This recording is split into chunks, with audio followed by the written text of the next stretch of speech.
அந்த வகுப்பறை அறிவு கருவறை எல்லாமே வர்த்தக அறையா வியாபார அறையா மாறிடுச்சு.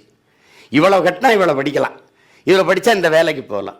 அந்த எந்த வேலைக்கு போகலாம் அதை அரசு தான் தீர்மானிக்கும். எவ்வளவு அதுக்கு வேலைக்கு போக வேலை கிடைக்க பணம், அப்புறம் பணியிட மாற்றமா பணம், பணி உயர்வா பணம், இப்போ எல்லாமே பணம். கடைசியா ஜனநாயகத்தில் நமக்கு இருந்த மதிப்புமிக்க உரிமை என்பதே வாக்கு. அந்த வாக்குக்கு ஒரு விலை.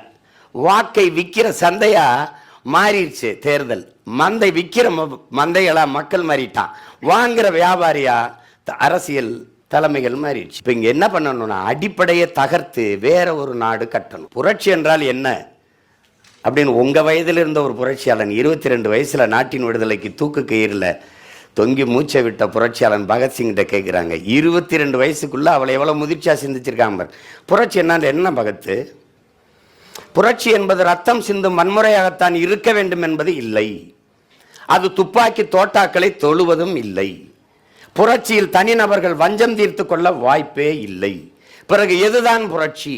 வெளிப்படையாகவே அநீதிகளால் கட்டமைக்கப்பட்ட சமூகத்தை தகர்த்து முற்றுமுழுதாக புதிய ஒரு சமூகம் படைப்பதான் புரட்சிங்கிறான். இப்ப அப்படிப்பட்ட ஒரு சமூகத்தை படைக்கணும். எது?